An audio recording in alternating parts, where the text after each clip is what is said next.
तुम्हाला काय वाटतं? तुम्हाला का द्यावा तुकरटवाडी आयकॉन पुरस्कार किशोरजी? अरे कुठंतरी कवीला मान द्या रे, म्हणून मला पुरस्कार द्या. हे सगळे कलाकार फ्लाईटने फिरतात, मला कार्यक्रमाला अजून एसटीने बोलवतात रे, म्हणून म्हणतो मला पुरस्कार द्या. कवीला का ठेवताय असं उपेक्षित? मला कळत नाही असं का घडतंय आयुष्यात, का घडतंय, म्हणून मला पुरस्कार द्या. आणि मला सगळे रोल सिनेमामध्ये कसे मिळतात? यांनी फॅन्ड्री मागं पळवलं, पिचलेला शेतकरी, तमाशा फडाचा मॅनेजर, असेच रोल मिळतात. किमान पुरस्कार तरी मला द्या रे, पुरस्कार तरी द्या म्हणून मागलो, बाकी काय नाही. अरे हे ब्लॅकमेलिंग आहे. ह्याला काय अर्थ आहे? हे तर म्हणजे असं झालं की मला ताप आला, मला पास करा. हे काय बोलतोय मला असं वाटतं आम्ही सगळ्यांचं ऐकून घेतलेलं आहे आणि परीक्षकांनी निर्णय मला दिलेला आहे. त्यांनी असं सांगितलंय की तुकरटवाडी आयकॉन ठरलेला आहे. बोल बाय, बोल बाय. चला हवा येऊ द्या हा कार्यक्रम आणि त्यात येणारा प्रत्येक सेलिब्रिटी. जोरदार टाळ्या. कारण हे लोक नसते तर आपण काहीच उभं करू शकलो नसतो. मला वाटतं नक्कल करण्यासाठी अस्सल असणं गरजेचं आहे आणि ती लोक अस्सल आहेत म्हणून त्यांच्या इथं नकला केल्या जातात. आणि सगळ्यात महत्वाची गोष्ट म्हणजे आम्ही जे विनोद करतो ते तितक्याच खेळीमेळीनं ते एन्जॉय करतात. यासाठी आम्ही सगळे तुम्हाला सलाम करतो. जोरदार टाळ्या.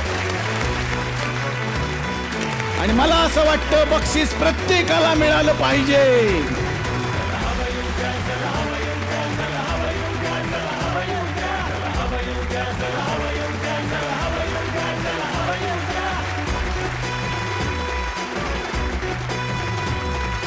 टेन्शनच्या गर्दीत, महागाईच्या गर्दीत, लाकडाच्या पंख्याची हवा येऊ द्या.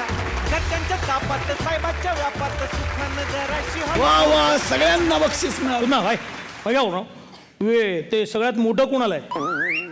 ही जाहिरात होती फक्त, ऍडव्हर्टाईज तुम्ही स्पर्धेत भाग घेण्यासाठी. बाकी आहे सगळ्यांना बक्षीस ते आहे. पण कविराज, तुम्हाला कसं वाटलं? तुम्ही आम्हाला पुरस्कार देऊन एवढं उपकृत केलंय. मी कवी म्हणून दुसरं काय देणार? मी तुमच्यासाठी कविता सादर करतो. वा वा वा वा, सुंदर. हवा येऊ द्या शिवाय इतर कुठं आनंद शोधणं नाही बरं. हवा येऊ द्या शिवाय इतर कुठं आनंद शोधणं नाही बरं.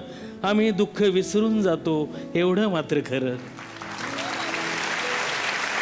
लाफ्टरचा हात घट्ट हातात ठेवला यांनी धरून, लाफ्टरचा हात घट्ट हातात ठेवला यांनी धरून. सोमवार मंगळवार येत राहो पुन्हा फिरून फिरून.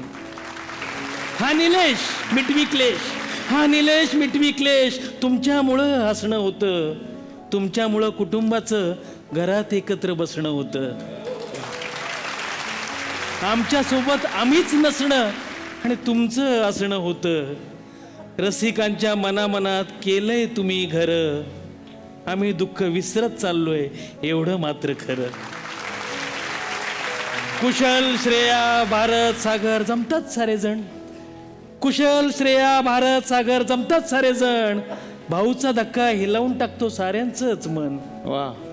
जगरहाटीनं जगण्यानं भले आम्हाला छळलं, जगरहाटीनं जगण्यानं भले आम्हाला छळलं. पण तुमच्याशिवाय आनंद नाही हे आम्हाला कळलं.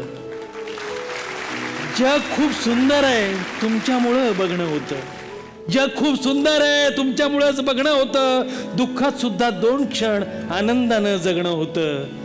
अरविंदाच्या पत्रानं दर्जा नेलाय वर. आम्ही दुःख विसरत चाललोय एवढं मात्र खरं. एवढं वा वा कविराज, फारच भारी वाटलं आम्हाला. आणि कसं असतं, कौतुक किती नाही म्हटलं तरी आवडतं प्रत्येकाला. आणि या प्रत्येकाने ते कौतुक नेहमीच केलं. जेव्हा जेव्हा हे लोक चला हवा येऊ द्याच्या मंचावरती आले, त्यांचा आशीर्वाद आमच्या डोक्यावरती राहिला. 400 भागापर्यंत पोहोचणं तशी सोपी गोष्ट नव्हतीच. मी मगाशीच म्हटलं, प्रत्येकाच्या पोटामध्ये तो गोळा अजूनही कायम आहे की आज लोक मला हसतील का, आज लोक मला हसतील का. कुशल बद्रिकेसारखा माणूस असतो ज्याला 10 पंच दिल्यावर सुद्धा 12वा काढण्याची इच्छा असते. तो विंगेत सुद्धा मला म्हणत असतो ए बाई सुन ना, एक आठवला एवढा घेऊ का? त्याला स्क्रिप्टमध्ये परत आणण्याचं काम भारत गणेशपुरे करत असतो, की जे आहे ते तर पहिलं नीट कर. पण दोघांचा सुंदर मिलाफ होतो आणि मग इकडे हास्याचा भूकंप होतो. भाऊ कदमपेक्षा मला जास्त टेन्शन असतं आज पाठांतर होईल का. पण खरंच सांगतो, पाठांतर स्क्रिप्ट या सगळ्याच्या पलीकडे हा माणूस आहे. हा फक्त उभा राहिला तरी महाराष्ट्र हसणार. मला बरेचसे लेखक विचारतात, एवढे दिवस तुम्ही हवा योद्ध्यामध्ये भाऊ कदमसाठी स्क्रिप्ट लिहिता, काय गंमत लिहिता? म्हटलं, भाऊ वाक्यांमध्ये नाही, भाऊ वाक्यांच्या मधला आहे. आणि ती वाक्यांच्या मधली गंमत भाऊला एकदा दिली की मग भाऊ कदम सारखा सचिन तेंडुलकर नाही. आपण फक्त बघत राहायचं आणि मग ती बॅटिंग होत राहते. खरं तर क्रिकेट सारखंच वाटतं आम्हाला, खरं सांगतो, हे क्रिकेट सारखंच वाटतं की एखादा सिक्सर बसतो, एखादा 4 बसतो, एकदा 2च रन निघतात एखाद्या पंचवर. आणि या सगळ्यात खरीखुरी जी स्त्री आहे ती श्रेया बुगडे. तसं एवढ्या पुरुषांमध्ये एक स्त्री इतके दिवस राहणं खूप अवघड पण होतं. पण मला वाटतं की ह्या सगळ्याच मंडळींचं ते क्रेडिट आहे की ते इतके तिला छान सांभाळून घेतात, घरच्यासारखं तिला वातावरण देण्याचा प्रयत्न करतात. आणि श्रेया कुठेच कमी पडत नाही. जेवढे हे शेअर आहेत तेवढी ती 1.25 शेअर आहे. प्रत्येक गोष्टीत मला हे करायचंय. आणि कुठलंही चॅलेंज द्या, की आत्ता विंगेत जरी सांगितलं की श्रेया तुला आलिया भट करायची आहे, तर कशी करायची विचारत नाही, ती यूट्यूब काढेल आणि आलिया भट बघेल कशी करायची. आपण मला वाटतं की प्रश्न विचारण्यापेक्षा उत्तर शोधणारी माणसं जास्त आहेत या शोमध्ये, म्हणून हा कार्यक्रम इतके दिवस पुढे चाललेला आहे. आणि आता आम्हाला जॉईन झालेत योगेश शिरसाट. ही कविता पण त्यांनी लिहिली होती आणि माझ्याबरोबर दररोज तो स्क्रिप्ट लिहितो. अंकुर वाडवेसाठी जोरदार टाळ्या झाल्या पाहिजेत.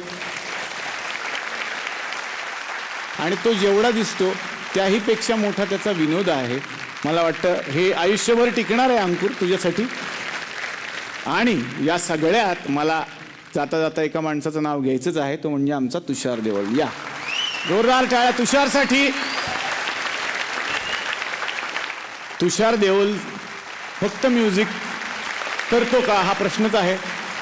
पण गेले, मला सांगायला आवडेल, आम्ही सगळेच स्क्रिप्ट डेव्हलप करत असतो, पण गेले जवळपास 1.5 वर्ष तुषार देओल सकाळी 10 पासून रात्री 2, 2:30, 3, सकाळचे 6 पर्यंत माझ्याबरोबर स्क्रिप्ट लिहायला बसतो. जे त्याचं काम नव्हे, ज्याच्यासाठी त्याला अपॉइंट केलेलं नाही. त्याचा मुलगा मला मेसेज पाठवतो, प्लीज पप्पाला आज तरी सोडशील का. मी म्हणतो सोडेन, आज तरी त्याला सोडेन. पण ही मंडळी जेवत नाहीत, खात नाहीत. त्यांचा एकच एम आहे की लोकांना आपल्याला हसवायचं आहे. आणि ही सर्कस आहे.